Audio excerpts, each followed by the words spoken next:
On our property, we have this old well. It's completely disconnected, doesn't ever get used, and as you can tell, it's an eyesore that's falling apart. Well, we want to make this a little bit more safe and a little prettier, so we're going to design a nice cover that goes over this that looks like one of those antique well bucket systems. Let's begin. Now that we have the frame design, I'm going to be using pressure treated wood where it contacts the ground. And so I got to cut these out at roughly a 30-degree angle so I can get a hexagon cut out. So let's do that.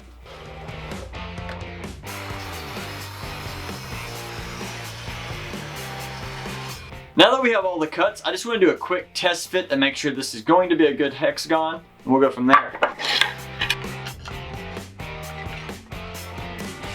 Now this may not be exactly perfect fit, but again, just remember this is going to be the inside frame. You're not going to see it once everything's attached, and we can always adjust a little bit if needed.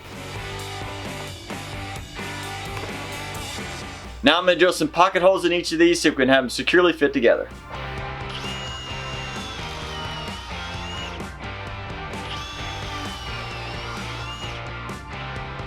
Just remember, if you're going to use pocket screws outside, to get the appropriate ones that are for exterior use.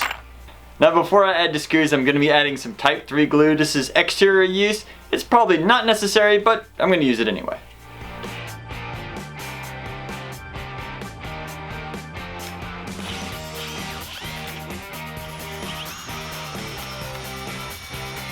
Now that I have the hexagon put together, I'm trying to do some measurements to figure out the exact way I want to do some columns. I want to do it at each point of the hexagon, and so I've been cutting down some 2x4s, and I found that if I cut one right down the center, it should line up into a corner, and that way it will line up right here at each point. Then I'm hoping to take possibly some cedar fence posts, and we're going to tack them on the back side here, and that'll look good for a side panel. Now I'm going to be cutting the vertical uprights first, the 22 inches, just to make it easier to deal with on a table saw. I'm going to be using pressure treated lumber, and to do that you should definitely wear a respirator, especially with pressure treated. I'm using my miter saw, so let's cut these down.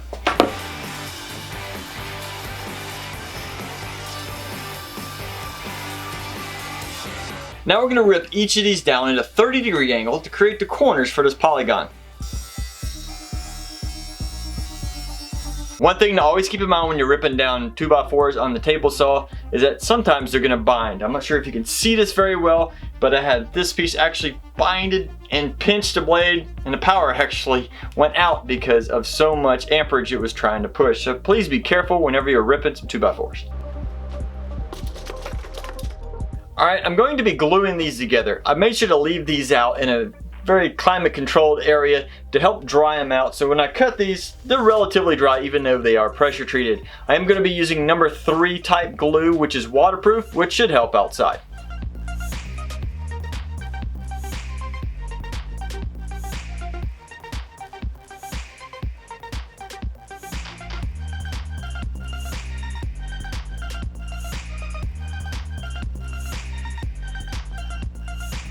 Now when these are drying, I realized I'm going to need a second hexagon. This one right here is going to be for the bottom. I need one to go on the top to kind of sandwich everything together. So let's do that. We're cutting these again at a 30-degree angle.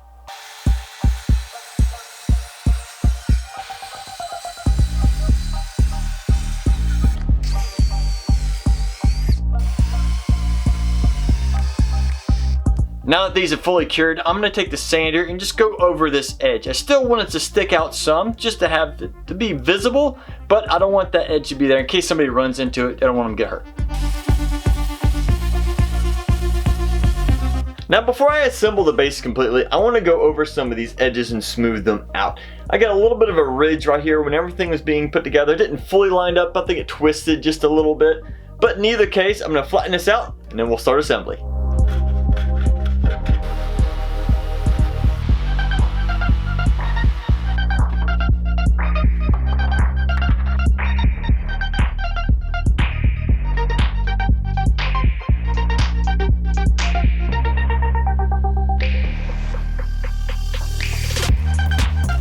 Now that I got this test fit together, it kind of gives me an idea of any of the spaces that might need some minor adjustments. But to do that, I'm just going to flex the wood a little bit and screw and nail everything together. So at this point, it's looking good, so let's do this. Now to attach these to the top and bottom, I'm going to be using some pocket screws. But you might be thinking, since I already have these at an angle, the fit is real tight. That is, until Craig came out with this new jig. It'll allow me to put some pocket holes right in this small little area. So let's do that. And make sure you use your outdoor screws.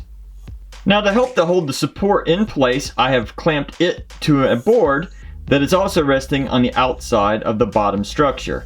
By clamping all these together, there should be very little, if any, movement on this board when I screw it together.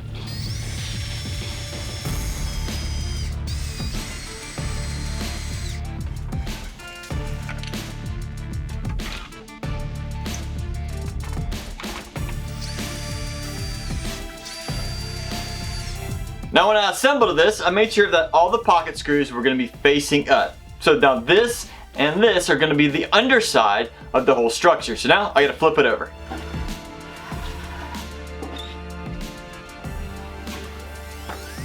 Now for this side of the structure, I'm going to be using cedar fence posts. I'm going to have to cut these down just to the inside width of each of these posts, and that way I can use nails and screws on the inside so it just looks nicer. Now the span of most of these are about 22 inches corner to corner, but I need to leave a little bit of room for expansion over time, so we're going to do it about 21.5. So let's cut a bunch of those.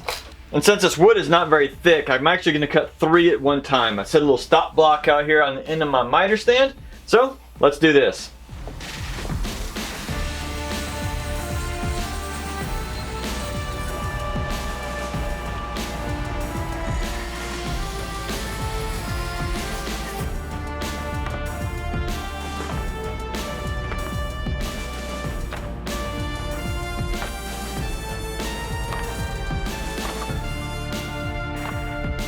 Now currently with these 90-degree edges, these don't fit very well when you're trying to install them inside the hexagon. So now I'm going to put a 30-degree angle on each of these edges. Another important thing to try and remember is to look at all the grain structure and all the pieces and line them up so they'll all be facing the same basic direction.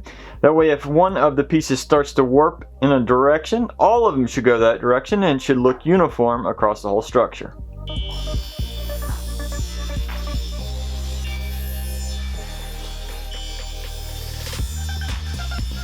Now even though I have all the lengths of these cut to size, you can see the widths are slightly different for each one. So I'm going to trim these up and try to get them as even as possible.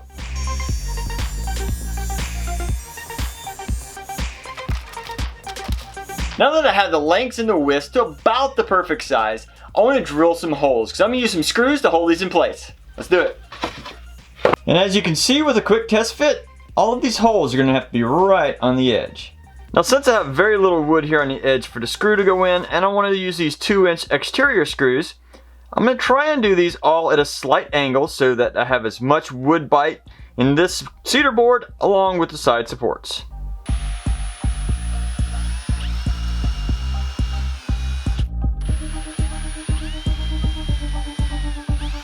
Now once you have your first 2 holes drilled, you can always go back with something sharp and mark the next board. These don't have to be exactly in the same space. Just remember, these are not going to be seen. So just get them somewhere close and you can mark them real quick. Now turn the hexagon on its side to make this a little bit easier to start. Now to space these out correctly, I'm going to be using some craft sticks. These are jumbos. I'm going to put 2 of them together. And that should give me the spacing I want for just as the wood will flex when it gets wet and dries out. You need a little bit of space between everything. So we're going to try and center these out about like so. And I can put the screws in.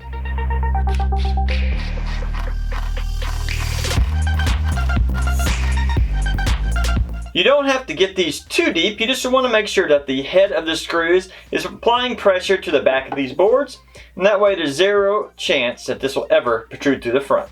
Now since I was trying to get this just to the perfect fit, this top one is going to be trimmed just a little bit. As you can see here, it's just a little too tight, need a little bit of room between here and here, so trim maybe 1/8 of an inch off each side.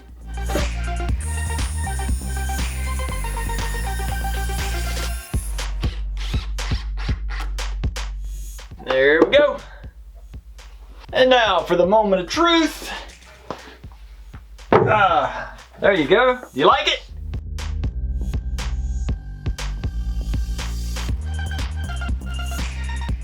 Alright, now that we have this together, we're going to take it out for a test fit.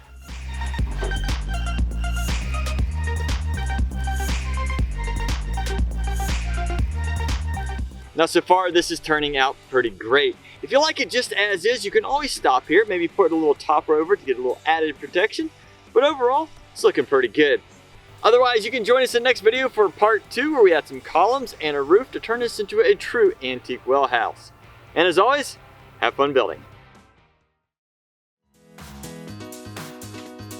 We're over just a bit of let's do that again. Necessarily, but I'm gonna help. Let's try it again. Corners to fix the